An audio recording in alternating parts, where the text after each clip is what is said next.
আসসালামু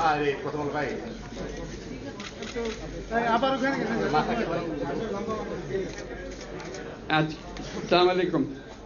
আজকে আমাদের গৌরবের দিন,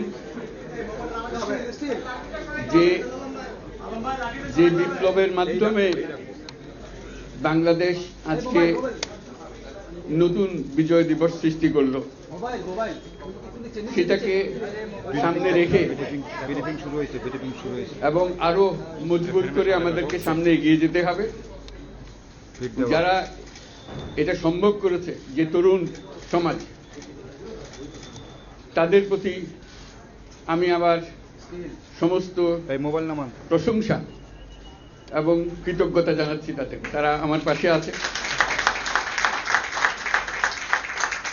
এরা এই দেশকে রক্ষা করেছে, এ দেশকে নতুনভাবে পুনর্জন্ম দিয়েছে, এবং এই পুনর্জন্মে যে বাংলাদেশ পেলাম, সে বাংলাদেশ যেন অত্যন্ত দ্রুত গতিতে এগিয়ে চলতে পারে, সেটাই হলো আমাদের শপথ। সেটা আমরা রক্ষা করতে চাই, এগিয়ে যেতে চাই। আজকে আবু সাঈদের কথা মনে পড়ছে আমাদের, যে আবু সাঈদের ছবি বাংলাদেশের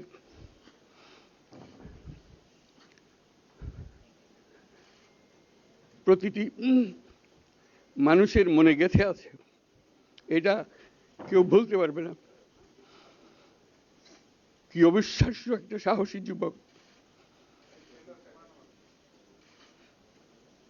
বন্দুকের সামনে দাঁড়িয়ে আছে, এবং তারপরে থেকে কোনো যুবক, কোনো যুবতী আর হার মানে নাই, সামনে গিয়ে গেছে এবং বলছি যত গুলি মারো, মারতে পারো, আমরা আছি। তো যার কারণে এটা সারা বাংলাদেশ জুড়ে এই আন্দোলন ছড়িয়ে গেছে, এবং যার কারণে বাংলাদেশ এই দ্বিতীয়বার স্বাধীনতা অর্জন করলো। এই স্বাধীনতাটা আমাদেরকে রক্ষা করতেই হবে। শুধু রক্ষা করা নয়, এই স্বাধীনতার সুফল প্রতিটি মানুষের ঘরে পৌঁছাতে হবে। তা না হলে এই স্বাধীনতার কোনো দাম নেই। এই স্বাধীনতাটাকে পৌঁছানো হলে আমাদের শপথ, আমাদের প্রতিজ্ঞা, যে আমাদেরকে এটা করতে হবে, ঘরে ঘরে পৌঁছাতে হবে। মানুষ যেন জানে যে বাংলাদেশ স্বাধীন হওয়ার অর্থ হলো তার নিজের পরিবর্তন, ব্যক্তির পরিবর্তন, সুযোগের পরিবর্তন, তার ছেলে মেয়ের ভবিষ্যতের পরিবর্তন। এটা যেন প্রত্যেকে বুঝে নেয়।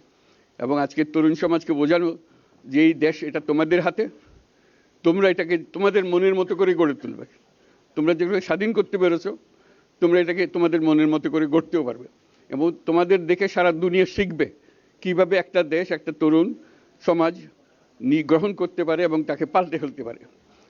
তাদেরকে আমি বারে বারে এমনি উপদেশ দিই যে পুরনোদের বাদ দাও, তাদের এই পুরনো চিন্তা দিয়ে এটার মুক্তি আমাদের হবে না। করি সারা দুনিয়ার মধ্যে এটা হবে না। এটা শুধু বাংলাদেশের কথা না, সারা দুনিয়াকে জুড়ে কথা বলছি।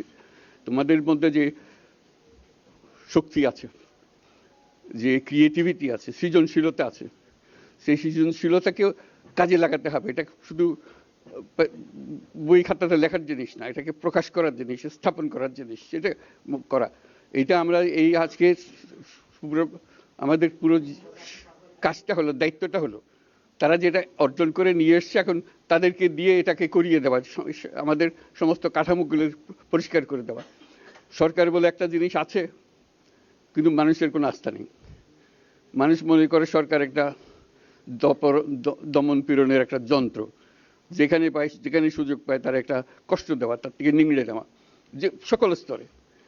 এটা হলো তার থেকে কেমনভাবে সামাল দিতে হবে তাকে, একটা ভয়ের একটা জিনিস, তাকে সামাল দিয়ে চলা। এটা হলো সরকার। এটা সরকার হতে পারে না। সরকারকে দেখে মানুষের বুক ফুলে উঠবে যে আমাকে সাহায্য করবে, আমাকে রক্ষা করবে, আমার সরকার আমার জন্য দাঁড়াবে। সরকার তার জন্য দাঁড়ায় না কোনো সময়। যে সরকার হবে, সেই সরকার মানুষকে রক্ষা করবে, মানুষের আস্থাভাজন হবে। এটা কেউ জোর করে তাকে বলার যে ভালো আছে, এটা না। সে নিজে নিজে বিশ্বাস করবে, সরকারি লোক দেখলে বলবে যে আমার লোক, আমাকে রক্ষা করার লোক। সেই আস্থাটা আমাদেরকে ফিরিয়ে আনতে হবে মানুষের মনে। তাহলে মানুষও যোগ দেবে এটাতে। মানুষ এখন পিছিয়ে থাকে যে কিসের মধ্যে আমাদেরকে ঢুকিয়ে দিচ্ছে। আমরা যেন জানতে পারি যে এইটা আমরা সবাই মিলে আমরা অগ্রসর হতে পারি। একটা বড়, সারা বাংলাদেশ একটা বড় পরিবার। এই পরিবার আমরা একসঙ্গে চলতে চাই, এবং আমাদের মধ্যে দ্বিধা দ্বন্দ্ব যা কিছু থেকে সরিয়ে ফেলতে চাই। যারা বিপথে গেছে তাদেরকে পথে আনতে চাই, যাতে করে একসঙ্গে আমরা কাজ করতে পারি। এর মধ্যে আমরা শুনলাম, আসার পথে শুনে আসছি যে এখানে আইন শৃঙ্খলার ব্যাঘাত হচ্ছে। মানুষকে আক্রমণ করছে, ঘরবাড়ি জ্বালিয়ে দিচ্ছে, সম্পদ জ্বালিয়ে নষ্ট করছে, চুরি করছে, নিয়ে যাচ্ছে, অফিস আদালতে আক্রমণ করছে, সংখ্যালঘুদের উপর আক্রমণ করছে, হিন্দু, বৌদ্ধ, খ্রিস্টান, আহমদিয়া সবার উপর আক্রমণ করছে। এগুলো হলো ষড়যন্ত্রের অংশ। এগুলো আমাদের বিষয় না। আমাদের কাজ হলো এটাকে রক্ষা করা, সবাইকে রক্ষা করা। এটাকে প্রতিটি মানুষ আমাদের ভাই, আমাদের বোন, তাদেরকে রক্ষা করা এবং আমাদের একটা শৃঙ্খলা ফিরিয়ে আসা। বিশৃঙ্খলা, সহিংসতা এগুলো হলো অগ্রগতির বড় শত্রু। আমাদের যে যাত্রা শুরু হলো সেই যাত্রার শত্রু। কাজে এই শত্রুকে যাতে রোধ করা যায়, তাদেরকে বুঝিয়ে শুনিয়ে হোক, তাদেরকে আইন শৃঙ্খলার হাতে দিয়ে হোক, এটা বোঝাতে হবে। তাকে মেরে পেটে এটা ঠিক না। আইন শৃঙ্খলা নিজের হাতে ঠিক না। তাকে আমাদের আইন শৃঙ্খলা বাহিনী এমন হতে হবে, তাদের হাতে সুপর্দ করলে আমরা নিশ্চিন্ত থাকবে তার একটা বিহিত হবে। এমনগুলো আমরা হাতে দিয়ে দিলাম, 2 টাকা নিয়ে আবার ছেড়ে দিল, এটা যেন আবার না হয়। তা আমাদের সেই আস্থাটা আমাদেরকে আনতে হবে। কাজে আইন শৃঙ্খলাটা এখন আমাদের প্রথম কাজ। এই আইন শৃঙ্খলা ঠিক না হওয়া পর্যন্ত এটা আমরা অগ্রসর করার জন্য পদক্ষেপ নিতে পারবো না। আপনারা আমার উপরে আস্থা রেখে আমাকে জানিয়েছেন, ছাত্ররা আমাকে আহ্বান দিয়েছে, সেটাতে আমি সাড়া দিয়েছি। দেশবাসীর কাছে আমার আবেদন, আপনারা যদি আমার উপরে বিশ্বাস রাখেন, আমার উপরে ভরসা রাখেন, তাহলে নিশ্চিত করেন যে দেশে কোনো জায়গায় কারো উপরে হামলা হবে না। এটা আমাদের প্রথম দায়িত্ব। এটা যদি আমি করতে না পারি, এটা আমার কথা যদি না শোনেন আপনারা, তাহলে আমার প্রয়োজন এখানে নাই। আমাকে বিদায় দেন, আমি আমার কাজে থাকি, সেখানে আমি ব্যস্ত থাকি।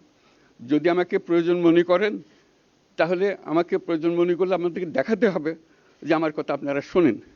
আমার কথা না শুনলে আমার কোনো প্রয়োজন নাই। আমার প্রথম কথা হলো, আপনারা বিশৃঙ্খলা থেকে দেশকে রক্ষা করেন, আপনারা সহিংসতা থেকে দেশকে রক্ষা করেন, যাতে আমরা যা আমাদের ছাত্ররা আমাদেরকে পথ দেখায়, সেই পথে আমরা এগিয়ে যেতে পারি। এটা একটা খুব সুন্দর দেশ হতে পারে। বাংলাদেশ একটা খুব সুন্দর দেশের সম্ভাবনাময় দেশ। কাজে এই সম্ভাবনাগুলোকে আমরা নষ্ট করে দিয়েছি।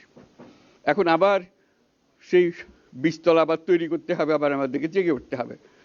তারাই এই বীজতলা তৈরি করবে, তাদের হাত দিয়েই হবে, এবং তাদের দিকে আমরা তাকাবো এবং আমরা তাদের নির্দেশ মতে আমরা অগ্রসর হব।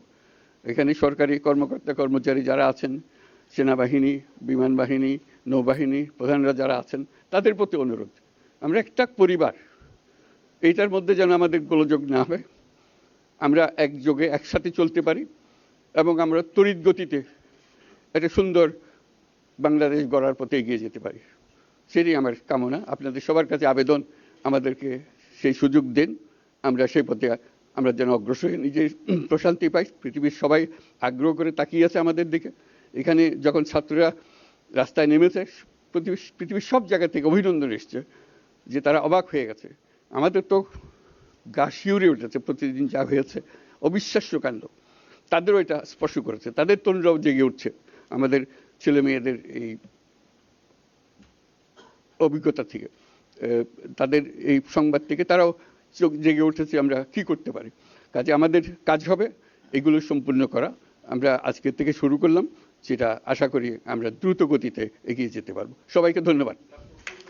আজকে কোশ্চেন আর নিলাম না, আর দিও না। Thank you.